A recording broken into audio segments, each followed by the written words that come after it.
오늘 저희 공동체에게 주신 하나님의 말씀 창세기 1장 14절에서 25절까지 본문 말씀입니다. 창세기 1장 14절에서 25절까지 본문 말씀을 한 절씩 읽으신 후 마지막 절은 함께 읽도록 하겠습니다.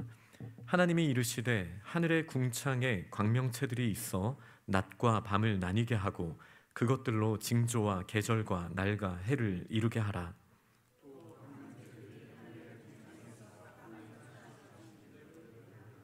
하나님이 두 큰 광명체를 만드사 큰 광명체로 낮을 주관하게 하시고 작은 광명체로 밤을 주관하게 하시며 또 별들을 만드시고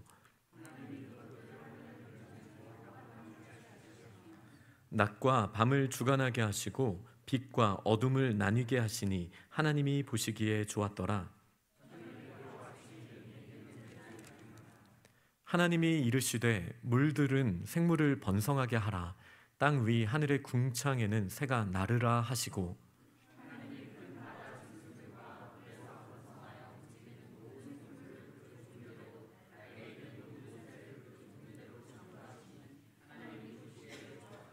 하나님이 그들에게 복을 주시며 이르시되 생육하고 번성하여 여러 바닷물에 충만하라.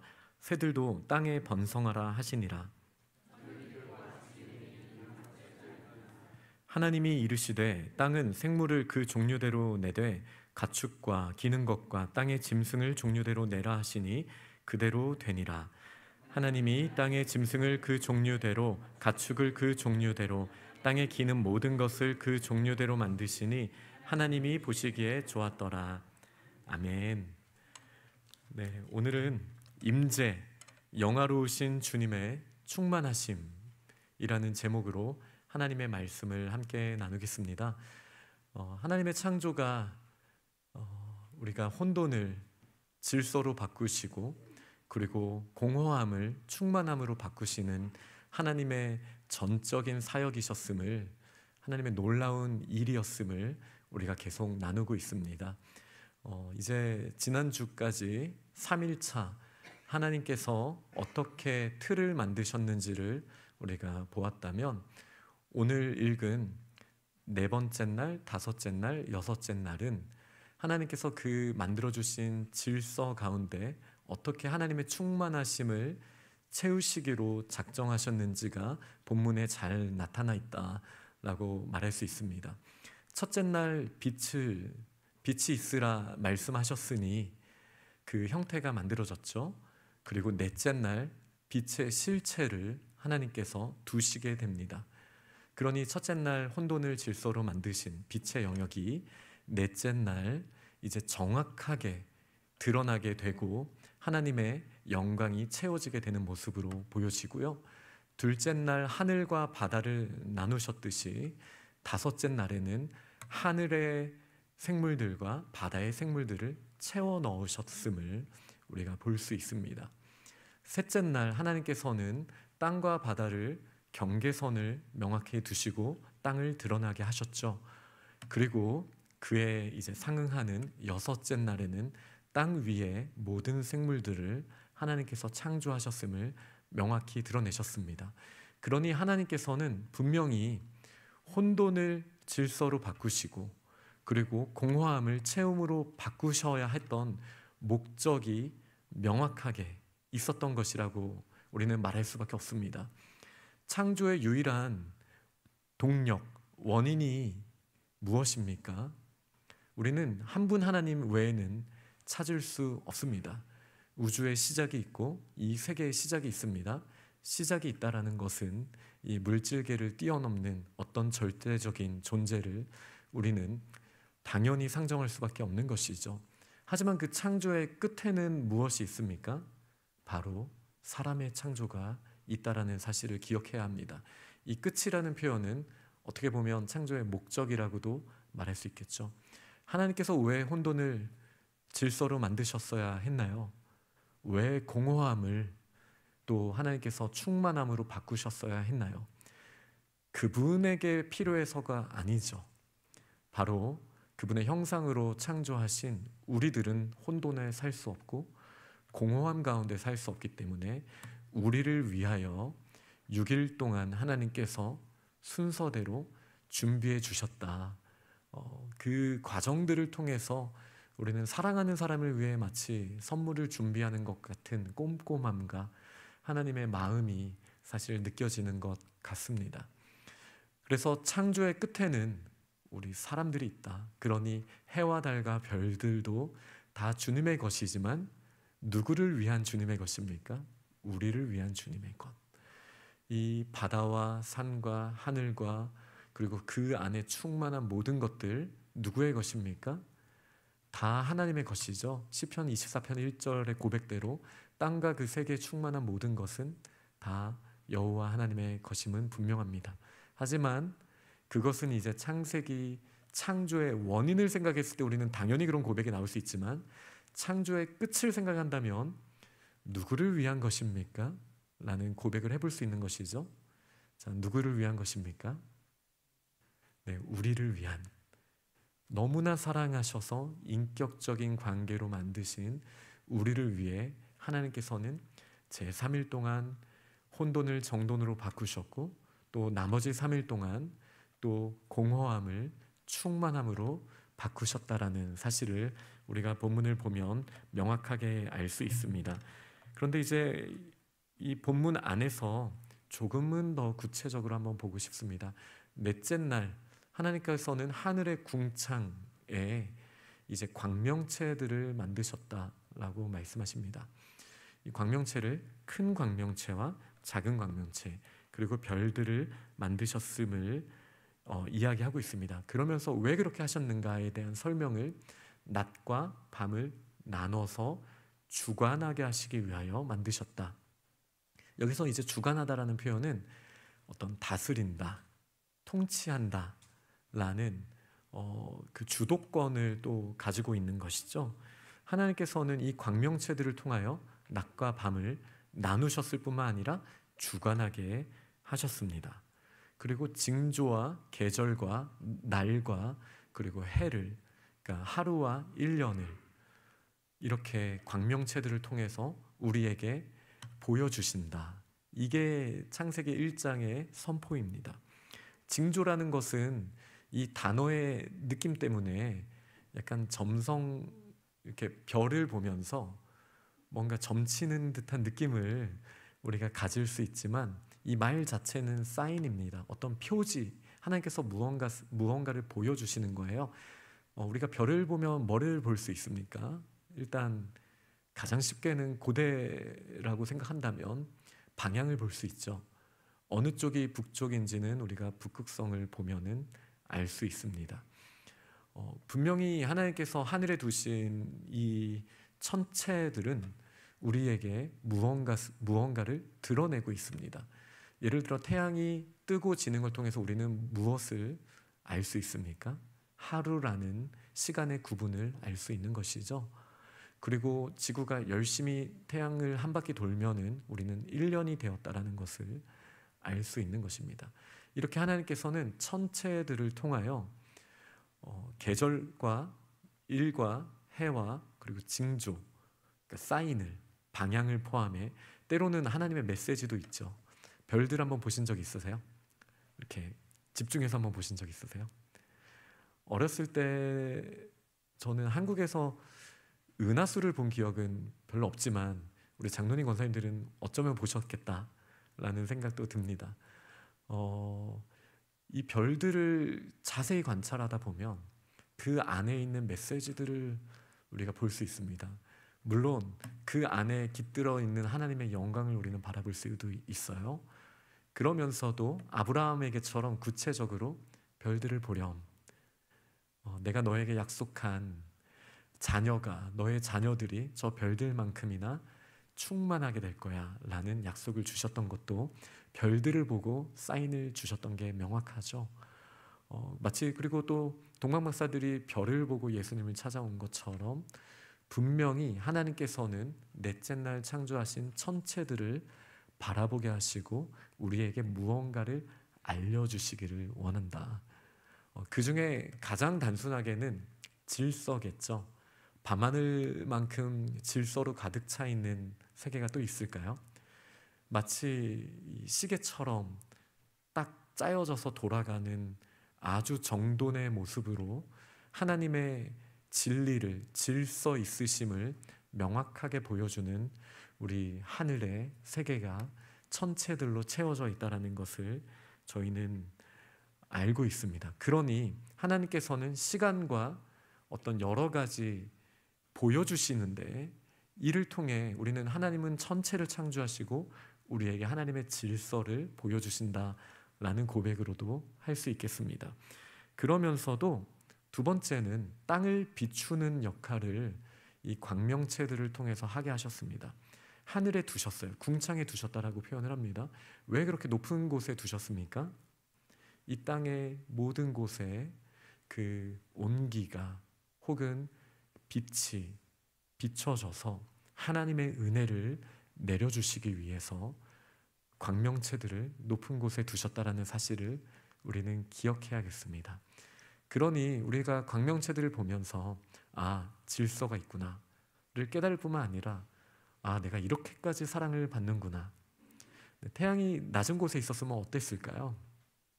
이게 또 과학적으로 접근하시면 이게 무슨 말이야 하시겠지만, 우리의 일상생활의 영역에서 만약에 태양이 어느 지하실에 있다, 아니면 옆에 있다, 이렇게 한번 생각을 해봅시다.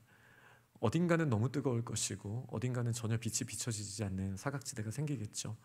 하지만 하나님께서는 빛을 비춰주실 때는 비춰주시는, 그리고 빛을 거두실 때는 이제 밤의 영역으로 모든 자들에게 태양을 비춰주시는 그 은혜를 주신다. 우리는 하늘을 보면서 하나님께서 그 궁창 높은 곳에 천체들을 두신 아버지의 마음도 읽을 수 있습니다. 그러니 밤하늘을 볼 때 아름다운 질서뿐만 아니라 사랑받는 느낌을 혹시 받을 수 있다면 정확하게 읽으신 거라고 저는 생각합니다. 사실 제 취미 중에 하나가 별 사진 찍는 거예요.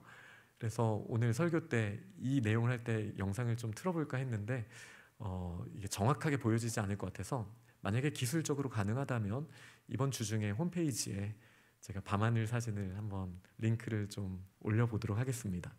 보시고 질서와 사랑받는 느낌을 제가 받았듯이 좀 더 받으실 수 있으면 좋겠습니다. 그런데 좀 특별한 표현이 있어요. 아까도 제가 말씀을 드렸지만 이 광명체들을 통해서 낮과 밤을 주관하게 하셨어요. 이 주관이라는 말은 어떤 주도권을 가진 지배력을 말하는 거거든요. 분명히 태양을 통해서 낮의 영역이 지배되는 거, 물론 이제 태양계의 영역으로 봐도 확장해도 마찬가지죠. 밤에도 분명히 달을 통해서 하나님께서 어떤 피조물에게 주도권을 주셨다. 명확한 것 같습니다. 그런데 이 주도권이 누구에게서부터 나왔는지가 명확하게 나와 있잖아요. 하나님께서 광명체로 주관하게 하셨다라는 말은 이 주권이 누구에게 있는 것입니까? 바로 창조주 하나님께 모든 주권이 있다라는 것을 선포하는 내용입니다. 이것이 왜 중요하냐면요, 사실 고대 근동의 배경에서는요 굉장히 낯선 표현이기 때문입니다. 왜 하나님께서 태양이라고 별이라고 뭔가 이게 발음도 이쁘거든요. 태양, 쉐메시 이쁘죠? 별론가요? 그 다음에 달, 여레악 이렇게 좀 괜찮은데, 세련된데 이렇게 말할 수도 있는데 왜 굳이 이 발음을 그 정확한 단어를 안 주시고 큰 광명체, 작은 광명체라고 했을까? 이름도 부르지 않을 만큼의 존재밖에 안 된다라는 하나님의 선포가 들어있는 거예요.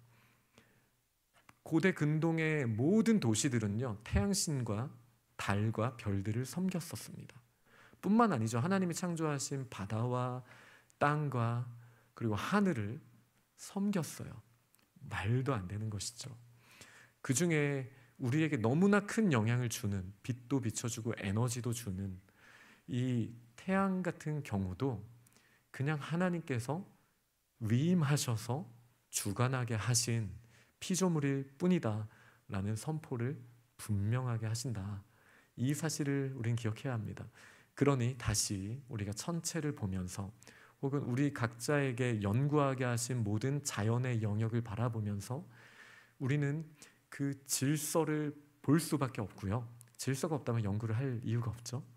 그리고 이 질서를 이끄시고 주관하시는 한 분 하나님의 영광을 볼 수 있게 되기를 간절히 축원합니다. 질서를 주셨을 뿐만 아니라 이 질서의 하나님이 그 질서를 통해서 우리에게 충만한 사랑도 쏟아 주시고 있으시다라는 사실도 우리가 꼭 느낄 수 있기를 원합니다. 그래서 다윗은 이렇게 시편 8편을 통해서 이런 고백을 했죠. 여호와 우리 주여, 주의 이름이 온 땅에 어찌 그리 아름다운지요. 주의 영광이 하늘을 덮었나이다. 주의 손가락으로 만드신 주의 하늘과 주께서 베풀어 두신 달과 별들을 내가 봅니다. 사람이 무엇이기에 주께서 그를 생각하십니까? 인자가 무엇이기에 주께서 그를 돌보십니까? 이렇게 다윗이 고백했잖아요. 네, 또 시편 19편을 보면 태양에 대한 이야기도 있죠. 다 하나님께서 질서 있게 펼쳐두신 이 천체들을 보면요, 다윗처럼 저희도 이렇게 고백을 해야 돼요. 제가 누구이길래 이렇게까지 사랑해 주시나요? 하나님의 질서가 이렇게 명확한데, 하나님의 능력이 이렇게 명확하게 펼쳐지는데 그 모든 사랑이 저희를 향하고 있네요 라는 고백이 있는 것이죠. 그래서 본문에는 보여지진 않지만 이제 그 다음 절을 보면은 저를 하나님보다 조금 못하게 만드셨다. 이 말은 이 세상의 모든 피조물들 중에, 태양을 포함해서 이 모든 피조물들 중에 저희보다 하나님이 더 가치 있다라고 말하는 존재는 없다라는 것이죠. 이 내용에 대해서 혹시 조금 더 깊이 생각해 보시기를 원하신다면 이제 C.S. 루이스의 영광의 무게라는 아주 짧은 책을 추천드립니다. 태양도 제국도 없어집니다. 하지만 사람은 하나님의 영광의 무게를 갖고 있는 하나님보다 조금 낮은 존재라는 사실을 우리가 자연을 보면서도 또 말씀을 보면서도 명확하게 할 수 있기를 축복합니다.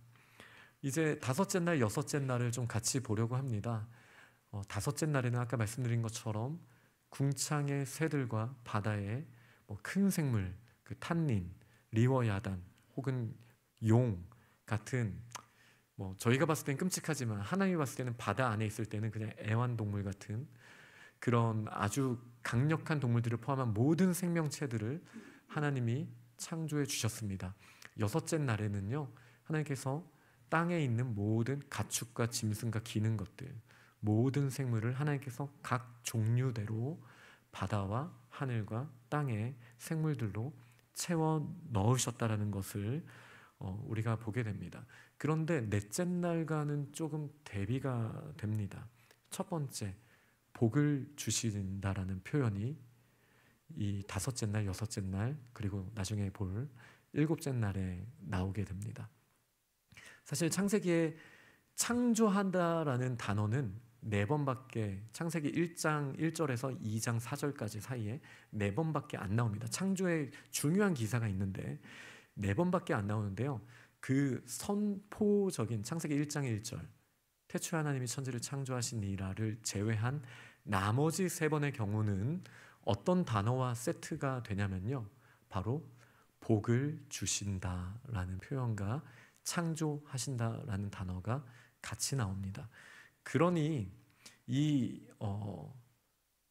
하나님의 말씀을 읽는 자들, 세상을 읽는 자들, 연구하고 탐구하는 자들은 하나님의 창조를 말할 때 반드시 하나님이 저희에게 복을 주시는 분이심을 같이 기억해야 한다라는 메시지가 있다라고 저는 확신합니다. 이게 이제 유대인들한테는 조금 더 명확하게 들렸습니다. 왜냐하면 창조하다라는 게 바라라는 단어거든요. 축복하다라는 말은 뭐냐면요, 바라크입니다. 그러니까 하나님이 창조하셨습니다, 그리고 복을 주셨습니다라는 게요, 귀에 꽂히는 발음인 거예요. 바라 하신 분께서 바라크 하시는 거예요. 하나님이 창조하시고 그냥 내버려 두십니까? 아니죠. 하나님께서는 적극적으로 이 세상에 개입하시는 분이십니다. 아마 이 주제로 같이 대화 나누고 싶은 분들이 계실 거예요. 저도 너무 환영합니다. 언제든지 나중에 QR코드 보시고 찍으시고 한번 오셔서 정말 많이 대화를 나누면 좋겠습니다. 그런데 명확한 것은요, 하나님께서는 창조하시고 알아서 해 하시는 분이 아니시라는 거예요. 창조하신 하나님께서 복을 주시는 분이십니다. 물론 이제 저희가 넷째 날을 보면요, 다섯째 날, 여섯째 날과는 조금 톤이 달라요. 그러니까 천체들을 창조하시고는 이 복을 주셨다라는 표현은 없어요. 그러니 그냥 일반적으로 과학에서 말하는 대로 하나님께서 어떤 창조의 영역을 펼쳐나가시고, 이걸 소위 결정론적이라고 우리가 표현할 수도 있겠죠. 원인과 결과의 작용에 따라서 하나님의 자연 질서가 이루어지죠. 그러니 하루의 길이나 1년의 길이나 우리가 정확한 자연의 질서에서 원인과 결과의 관점을 가지고 정확하게 읽어낼 수 있는 것은 하나님이 질서의 하나님이심을 인정하기 때문입니다. 우리가 오늘이 예를 들어 6월이라면 내일 갑자기 눈이 오면서 12월이 갑자기 되어버리는 일은 별로 상정하지 않습니다. 왜냐하면 이것은 하나님께서 정해놓으신 알고리즘에 따라서 흘러가는 우주의 법칙이 있기 때문이죠. 물론 그렇게 역사하시는 것도 맞습니다. 질서의 하나님이시니까요. 그런데요, 하나님은 온 우주를 창조하시고 그렇게 던지신 후에 어떻게 되나 보자 하시는 분이 아니시고요, 적극적으로 복을 주시며 개입하시는 분이시라는 사실을 우리는 이해해야 합니다. 왜냐하면 창조의 끝에 사람이 있기 때문이에요. 이 사람에게 하나님께서 복을 주시고, 그리고 하나님이 은혜를 베푸시면서, 다시 말해 하나님과의 관계 안에서, 다시 말해 하나님의 주권을 인정하는 그 최소한의 법칙, 도덕 법칙 안에서 이 세상의 모든 것을 다스리게 하시기를 원하셔서 이 질서와 충만함의 이 세계의 목적으로 우리 인간을 두셨기 때문이에요. 그렇기 때문에 우리는 하나님과 상관없이 이 우주는 돌아간다라는 그런 세계관에서부터 굉장히 주의해야 합니다. 하나님께서 그냥 바로 태양이, 별들이 질서를 가지는 것처럼 모든 생물들이, 또 우리 사람이 바로 생육하고 번성하여 땅에 충만하게 하실 수 있었죠. 하지만 하나님께서는 이렇게 하셨어요. 복을 주시고 생육하고 번성하여 땅에 충만하라 라고 말씀하셨어요. 이 차이가 있는 거예요. 그냥 처음부터 모든 게 충만하지 않았습니다. 적어도 다섯째 날과 여섯째 날은요, 완전히 충만한 상태는 아니었어요. 왜요? 하나님께서 사람을 통해서 역사하실 기대하심이 있었기 때문이에요.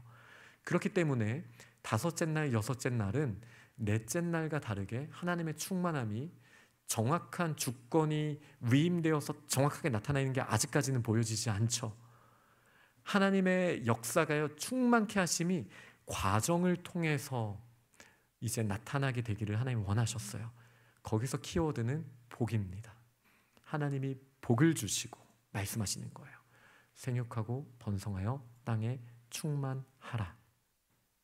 한 번에 다 주신 게 아니에요. 그러니 우리에게 필요한 건 뭐예요?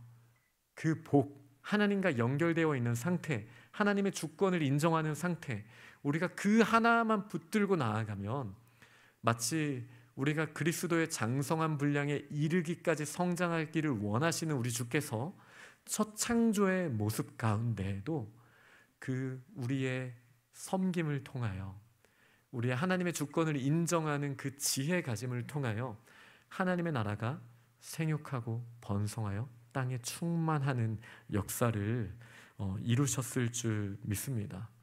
그런데 또 넷째 날과의 또 다른 차이가 뭘까요? 제가 차이로 하나 말씀드린 게 바로 복을 주신다라는 표현의 유무였죠. 두 번째 차이는 넷째 날에는 주관하는, 하나님께서 실체를 창조하셔서 채우신 다음에 그들로 주관하게 하셨거든요. 다스리게 하셨거든요. 그런데 지금까지 읽은 본문 내용에는 다스림이라는 표현이, 주관하게 한다라는 표현이 나오지 않습니다. 바다의 물고기로 다스리게 하지 않으셨어요.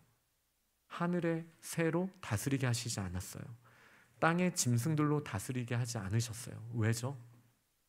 왜냐하면 이 여섯째 날 마지막에 창조하시는 우리 하나님의 형상인 우리를 통하여 하늘의 새와 바다의 물고기와 땅의 모든 짐승들을 다스리게 하는 이 주권을 사람에게 맡기셨기 때문입니다. 이 내용은 우리 다음 주 주제입니다. 그래서 다음 주에 조금 더 나누도록 하고요. 그러니 뭔가 충만해졌는데 넷째 날은 하나님 이렇게 일하실 수 있지라는 우리의 직관과 좀 맞아떨어지나, 다섯째 날, 여섯째 날에는 생물들이 이미 완성되어서 뭔가 충만한 상태가 아니네 라는 여지가 조금 뜨게 되는 거죠. 그리고 그러면서도 이 모든 생물들을 다스리는 책임을 우리에게 주셨으니, 우리가 만약에 하나님의 주권을 인정하는 그 복을 끊어버리면 다른 피조물에게도 이 복이 끊어지는, 그래서 이 세상 가운데 고통과 질병이 범죄한 우리들에게 뿐만 아니라 짐승들과 이 세상 가운데에도 하나님의 영광이 채워지지 않고 오히려 썩어 없어질 그 상한 냄새 나는 악취로 가득한 세상이 될 수도 있다라는 그 가능성을 이 본문에서 우리는 조금 읽어볼 수 있게 됩니다. 로마서 1장 20절에서 23절까지 보면요, 제가 20절부터 먼저 읽고 그 다음부터 보시면 좋을 것 같아요. 창세로부터 그의 보이지 아니하는 것들, 곧 그의 영원하신 능력과 신성이 그가 만드신 만물에 분명히 보여 알려졌다 라고 로마서 1장 20절은 말하고 있습니다. 하나님은 보이시지 않죠. 그리고 그분의 능력 자체도 우리는 볼 수 없습니다. 그런데 C.S. 루이스가 말한 것처럼 우리가 태양이 오늘 떠서 비춘다라는 태양의 존재를 믿는 이유는요, 우리가 태양에 가봐서도 아니고 태양을 봐서도 아니고요, 태양빛을 통해서 우리가 이 세상을 볼 수 있기 때문이라고 C.S. 루이스가 아주 유명한 말을 했죠.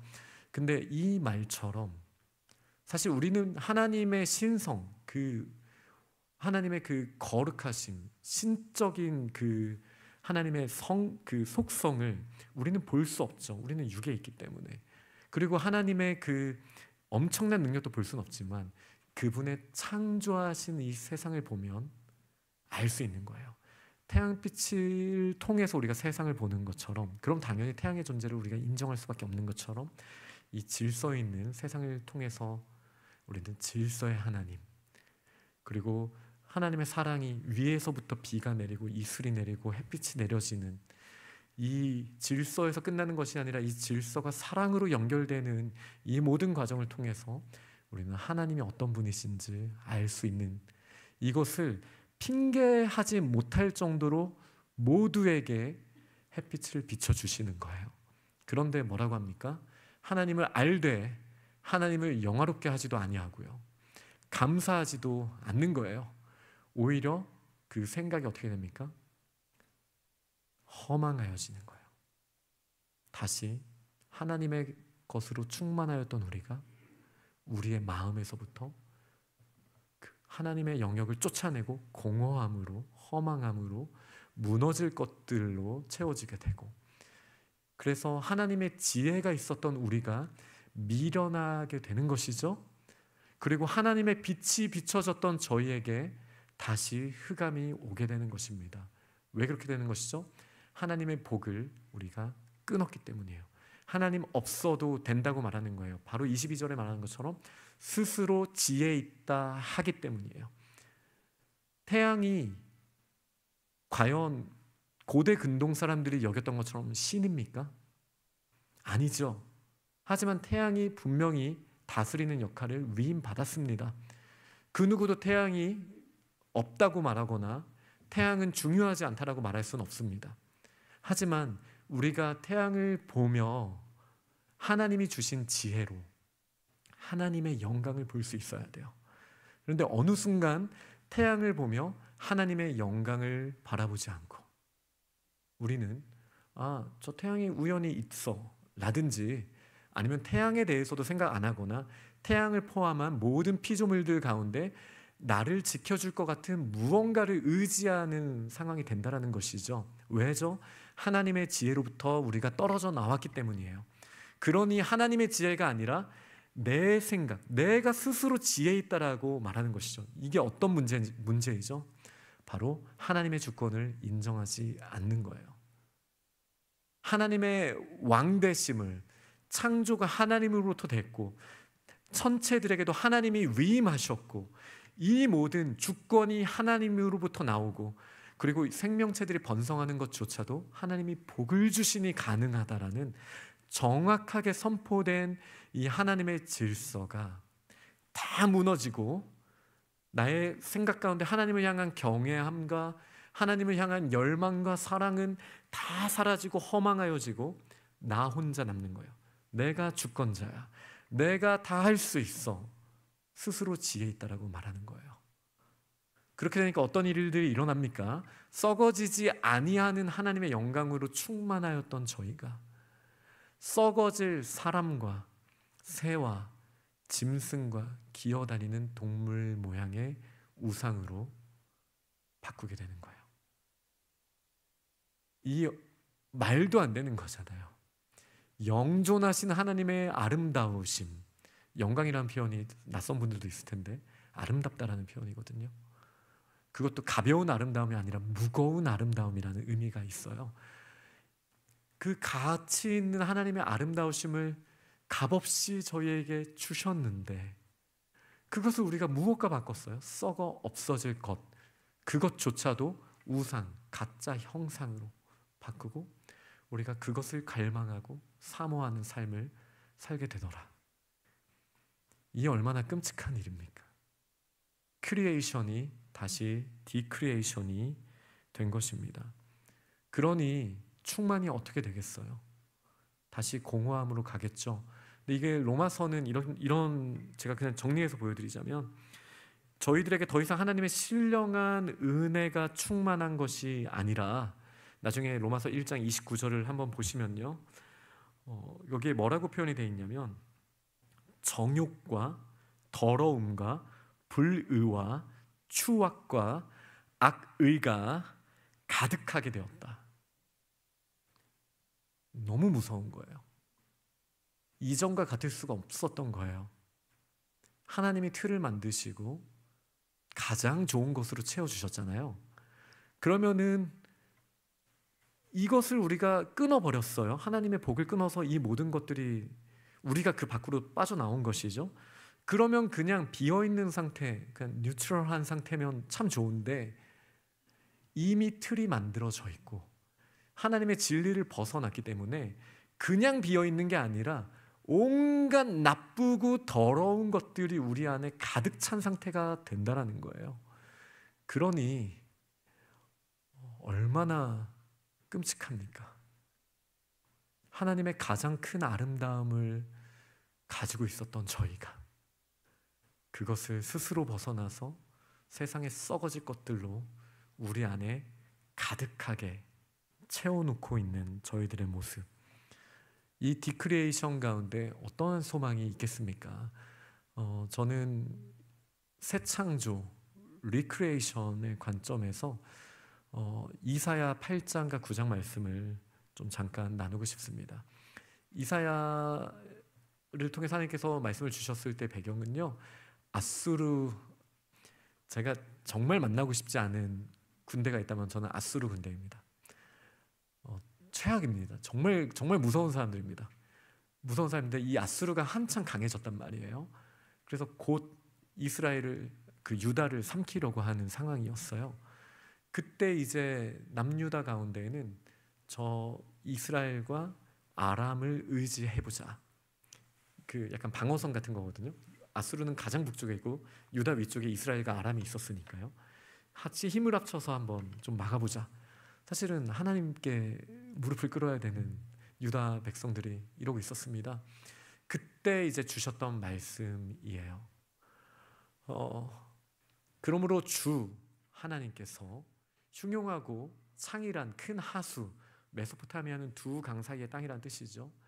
그러니 큰 하수가 유브라데 강과 그 다음에 티그리스 강의 이미지를 한번 그려보시면 될 것 같아요.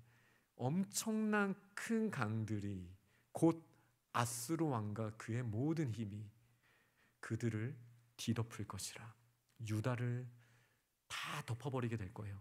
어떻게 창세기 1장 2절이 좀 생각나시죠? 혼돈의 영역으로 다시 가게 되는 거예요. 그 모든 골짜기에 차고 모든 언덕에 넘쳐서 흘러서 유다에 들어와서 이제 가득하게 됩니다. 오늘의 주제죠. 충만. 그런데 좋은 게 가득한 게 아니죠. 세상의 것으로 가득하게 돼요. 아수르의 것으로 가득하게 돼요. 세상의 탐욕과 어떤 폭력과 어떤 안 좋은 감정들과 모든 이게 가득하게 되어서 여기 목에까지 왔다. 이제 조금만 더 올라오면 이제 끝나는 상황이 된 거예요. 그때 임마누엘이여 그가 펴는 날개가 내 땅에 가득하리라 하셨느니라. 네. 여기서는 조금 한 단계를 더 건너가야 됩니다. 근데 이제 제가 시간을 좀 생각해 봤을 때 이거를 자세히 설명하진 않겠습니다. 기본적으로는 임마누엘은 여기서는 1차적으로는 하나님의 백성 공동체를 말하는 거고요. 하나님이 함께 하시는 공동체. 2차적으로는 예수님을 말씀하는 거예요.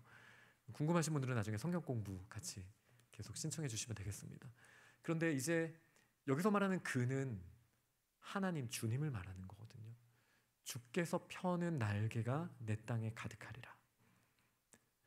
세상에 아수르가 가득하게 여기까지 왔어요. 근데 주님께서 오셔서 그 날개를 피시는 거예요. 그때 그 날개가 온 땅에 가득해요. 근데 여기서 이 날개를 핀다라는 이미지는 물론 창세기 1장 2절 저희가 나눴던 성령께서 운행하신다라는 게 새가 날개짓 한다라는 단어를 쓰신 거거든요. 운행한다라는 표현이 그거거든요. 그러니까 분명히 그 이미지를 떠올리게 해요. 근데 이거는 단순히 구원에 대한 메시지만은 아닙니다. 여기서 날개를 폈을 때 이게 한쪽 면으로 봤을 때는 심판의 날개예요. 이 물에 잠겨서 죽게 되는. 또 한쪽 면으로는 구원의 날개예요. 왜요? 진짜 임마누엘이신 예수님께서 그 모든 심판을 당하시고 물에 던져지셨기 때문입니다. 결국 이 약속을 이사야서 8장에서 주셨어요. 그리고 9장은 그걸 뭐라고 표현하고 있냐면요. 제가 그냥 읽어드리겠습니다. 흑암에 행하던 백성, 우리가 어두워졌었잖아요. 아까 로마서에서 봤잖아요. 흑암에 행하던 백성이 이제 큰 빛을 보게 됩니다. 사망의 그늘진 땅에 거주하던 자에게 빛이 비춰지게 됩니다. 그리고 바로 이어서 하나님께서 창성하게 하실 거다. 이게 번성하고 충만하게 된다는 뜻이죠. 하나님이 뭔가 에너지를 주셔서 새 창조가 일어나는 거예요. 그리고 구원의 복음이 어떻게 선포되냐면요. 나중에 이사야 9장 6절부터 읽어보신다면 이는 한 아기가 우리에게 낳고 한 아들을 우리에게 주신 바 되었는데 그의 어깨에는 정사를 메었다. 어떤 통치하심이 있다. 그 통치하심이 원래 하나님께 있는데 우리가 가져왔던 거잖아요. 근데 이 문제를 해결하기 위해서 한 아기에게 정사, 통치함을 메어주셨다. 그의 이름은 기묘자입니다. 기묘자라는 말은 와, 놀랍다. 이게 말이 돼? 하는 부분이죠. 놀라운 일을 우리가 밤하늘을 보면서 우아하는 그것을 행하시는 분이 누구신지, 놀라운 일을 이루시는 분이 바로 그분이시라고 선포하는 거죠. 모사는 지혜를 가지고 있는 사람. 그래서 변호도 할 수 있는. 나중에 이제 신약에서는 저희가 보혜사 성령님이라는 말로도 같이 쓸 수 있는 표현입니다. 지혜를 우리가 가지고 왔다고 생각했어요. 그래서 나에게 지혜가 있다라고 스스로 지혜 있는 자라고 여겼는데 누가 지혜자이십니까? 모사이신 예수 그리스도, 한 아기. 근데 그분이 어떤 분이시라고 고백합니까? 아까 임마누엘 8장에서는 명확하게 안 나왔지만 7장에서는 보라 처녀가 잉태하여 아들을 낳을 것이요 그 이름을 임마누엘이라 하리라. 여기서도 짧게 말씀드리면 여기서 임마누엘도 첫 번째로는 유대 공동체예요. 하지만 더 큰 관점에서, 9장의 관점에서 봤을 때 이 임마누엘이 예수 그리스도셨구나 라는 것을 우리가 점진적으로 알게 되는 것이죠. 그래서 이 9장 말씀을 통해서 뭐라고 선포하냐면요, 이 한 아기가, 처녀가 잉태하여서 낳을 아이, 이 아기가 누구냐면은 전능하신 하나님이라 라고 선포하는 거예요. 영존하시는 아버지라, 평강의 왕이라, 우리가 끊어버렸던 그 모든 복이 아기로 오신 예수 그리스도, 자기의 형체를 비우시고 우리를 위해서 비우시고 우리한테 채워주셔야 되니까 죽기까지 순종하신 예수 그리스도를 통하여 다시 하나님의 통치가, 영원하신 하나님의 권능이 이 땅에 다시 펼쳐지게 된 줄 믿습니다. 그래서 이사야 9장 7절은 이렇게 말합니다. 그의 정사와 그리고 평강의 더함이 무궁하며 라고 말합니다. 그분의 정사라는 말은 그분의 통치하심이에요. 그리고 그분의 평강이, 그분의 질서와 그분의 은혜가 더하여진대요. 늘어나는 거죠. 근데 이 더하기가 무엇을 만났냐면 무한을 만나요. 무궁. 그냥 충만한 게 아니에요. 예수 그리스도를 통해서 만나면 다섯째 날, 여섯째 날에는 우리가 복을 가지고 있느냐 없느냐에 따라서 번성할 수도 있고 아닐 수도 있지만 무한대를 만나버리는 거예요. 우리가 예수님을 연합하기만 하면, 이 예수님 안에서 그분의 통치하심과 평강의 이 확장됨은, 충만케 됨은 무궁하다라고 표현하고 있습니다. 그리고 만군의 여호와의 열심히 이루리라. 그리고 이루셨죠. 십자가 위에서. 우리는 이미 그 사랑을 받은 자입니다. 그런데 하늘을 보면서, 또 생물들을 보면서, 나 자신을 보면서 그 질서 너머에 계시는 통치하신 하나님의 놀라우신 아름다움과 그 은혜를 보기보다 나의 탐심의 눈이 가리워져서 내가 저거랑 어떻게 하면은 내가 더 잘 살 수 있을까, 이렇게 내 마음이 허망하여 졌다라는 것이죠. 그때는 우리가 복을, 하나님과 연결되어 있어서 복을 받는다라는 걸 혹시 몰랐을 수 있어요. 그런데 예수님을 통하여 하나님의 아름다움이, 하나님의 질서가, 하나님의 사랑이, 이 질서라는 말은 공의라는 말로도 쓸 수 있을 것 같아요. 그리고 하나님의 그 사랑이, 다른 말로 이제 헤세드라고 들어보셨죠? 은혜로도 분명히 표현될 수 있어요. 우리는 십자가 위에서 완전하게 보게 되었습니다. 그리고 십자가를 통하여 우리는 완전하게 연합하게 되었습니다. 그러니 이제 더 이상 우리가 충만 자체를 염려할 것이 아니라 영원한 세계에서 이미 주신 그 충만함이 매일의 우리의 삶 가운데에도 예수 그리스도와 함께 동행하며 펼쳐져 나가고 있는가, 여기에 집중할 수 있는 저희들이 되면 좋겠습니다. 요한복음 1장 14절은 무엇이라고 말하나요? 말씀이 육신이 되어 우리 가운데 거하심에 우리가 그의 영광을 본다. 예수님을 통해 하나님의 영광은 완벽하게 드러났습니다. 아버지의 독생자의 영광이요, 무엇이 충만합니까? 은혜와 진리가 충만한 거예요. 우리가 넷째 날을 통해서도 계속 얘기했죠. 진리, 질서를 우리는 하늘을 통해 볼 수 있어요. 그리고 은혜, 태양의 비춰줌, 그리고 비가 내리는 것, 하나님의 은혜, 그 사랑을 우리는 볼 수 있어요. 하지만 예수 그리스도를 통해 보면 완벽하게 보이는 거예요. 천체들을 통해서 희미하게 봤죠. 우리가 자연을 통해서는 희미하게 봤죠. 예수님을 통해서 하나님의 공의가 얼마나 틈이 없는지, 하나님의 사랑이 얼마나 대단한지 우리는 예수 그리스도를 통해 충만하게 볼 수 있는 것이죠. 그런데 더 감사한 건 뭐냐면요, 우리가 그의 충만함을 통해서 받게 된다라는 거예요. 충만함이 우리에게 오는 거예요. 그게 은혜 위에 은혜로 오게 된다라고 사도 요한은 선포하고 있습니다. 에베소서 1장 3절 말씀을 보니까 이런 말씀이 있습니다. 찬송하리로다 하나님 곧 우리 주 예수 그리스도의 아버지께서 그리스도 안에서 하늘에 속한 모든 신령한 복을 우리에게 주시되. 그리스도 안에서 하늘에 속한 모든 신령한 복을 우리에게 주셨습니다. 이제 저희의 충만함은 어디서 발견되는 건가요? 예수 그리스도 안에 있을 때 하나님의 질서가 더 명확하게 보여질 뿐만 아니라 하나님의 사랑이 더 명확하게 보여져요. 하나님의 질서를 명확하게 봤으니 우리는 하나님을 더 경외하고 하나님의 아름다우심을 더 구하게 됩니다. 그런데 여기가 끝이 아니었던 거예요. 그 하나님이 우리를 사랑하세요. 질서가 나와 상관없는 질서가 아닌 거예요. 이 질서를 통해서 하나님 우리에게 자꾸 공급하기를 원하세요.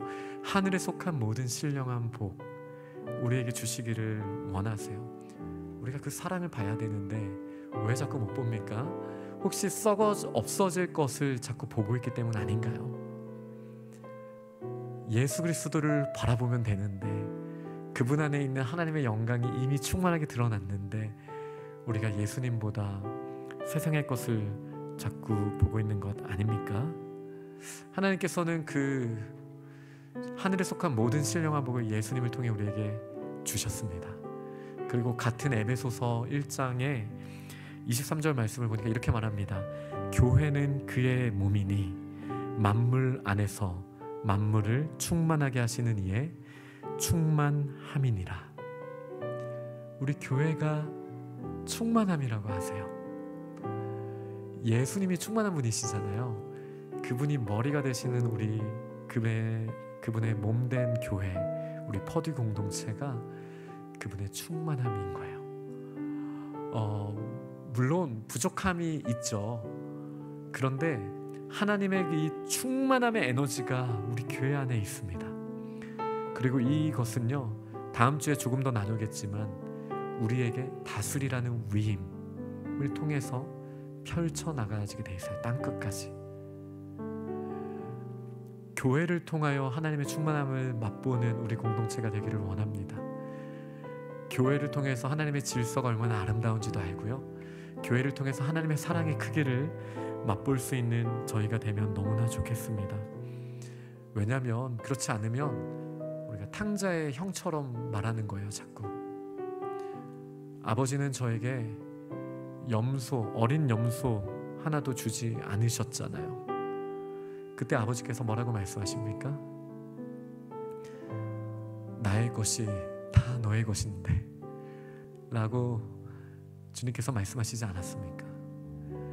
우리 스케일 좀 더 넓혀야 되지 않을까요? 태양도 달도 별들도 우리를 위해 주셨는데 지금 염소 새끼 하나 가지고 하나님 왜 안 주세요? 이러고 있는 저희의 모습, 그 가운데 하나님이 주신 충만함, 예수 그리스도를 통한 정말 그 아름다움을 다 주셨는데 그걸 통해서 하나님의 나라가 확장되기를 바라보는 것이 아니라 내가 썩어 없어질 것을 자꾸 바라봤던 우리의 연약함을 돌아보고 하나님의 충만하심으로 채우는, 그래서 제가 읽지는 않겠지만 결국은 하나님께서는요, 예수 그리스도로 말미암아 기쁨을 충만하게 하신다고 하셨고요. 아까 로마서 말을 우리가 반대로 생각해보면 하나님에 대한 사랑과 지식으로 채워주시는 거예요. 감사함을 채워주시는 거예요. 우리가 이 충만함을 마음껏 누리는 저희들의 모습이 되기를 간절히 소망합니다. 우리의 삶에 적용하기를 원하며 함께 찬양하겠습니다.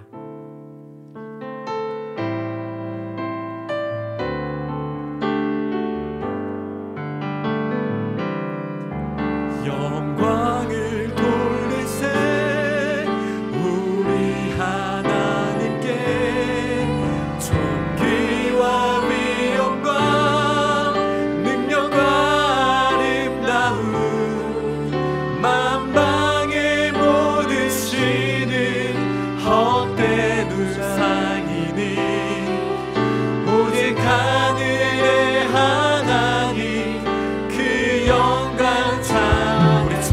다시 한번 고백합니다. 영광을 돌리세, 영광을 돌리세 우리 하나님께 존귀와 위엄과 능력과 아름다움 만방의 모든 신은 헛된 우상이니 오직 하늘의 하나님 그 영광 찬양해. 주님의 영광, 주님의 영광 모든 나라 위에 주님의 영광 온 세계 위에 하늘에 계신 우리 아버지 영광 찬양해. 우리 주님 나라 영원하리라. 우리 다시 한번 고백할까요? 주님의 영광, 주님의 영광 모든 나라 위에 주님의 영광 온 세계 위에 하늘에 계신 우리 아버지 영광 찬양해. 우리 주님 나라 영원하리라. 우리 주님 뜻은 이뤄 주의 영광 이곳에 가득해. 주의 영광 이곳에 가득해. 우리 선에 주님과 함께 찬양하며 우리는 전진하리. 모든 열방 주의 영광 이곳에 가득해. 주의 영광 이곳에 가득해. 모든 성에 주님과 함께 찬양하며 우리는 전진하리.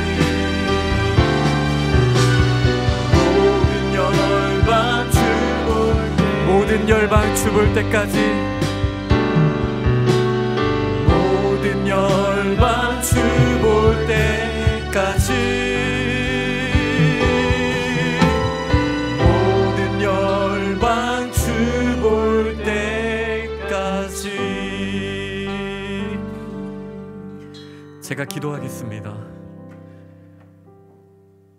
영화로우신 주님, 하늘을 봐도 바다를 봐도 그리고 땅에 충만한 모든 것들을 봐도 하나님의 질서와 하나님의 사랑이 가득 담겨 있는데 저희로 핑계하지 못한다라고 하셨는데 하나님의 영광을 보지 않고 나의 영광을 구하며 썩어지지 않을 하나님의 영광을 썩어버릴 것들과 바꾸고 있는 저희들의 모습을 다시 보게 됩니다.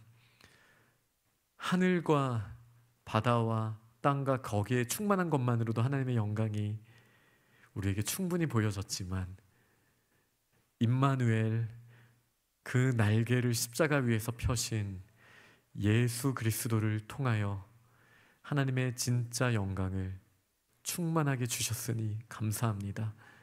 하늘에 속한 모든 신령한 복을 우리에게 주시고 교회로 그 영광의 충만함을 갖게 하셔서 땅 끝까지 하나님의 영광을 드러내기를 원하시는 복을 주시고 생육하고 번성하여 땅에 충만하라, 땅 끝까지 이르러 나의 증인이 되라 말씀하신 주님의 명령을 기억합니다.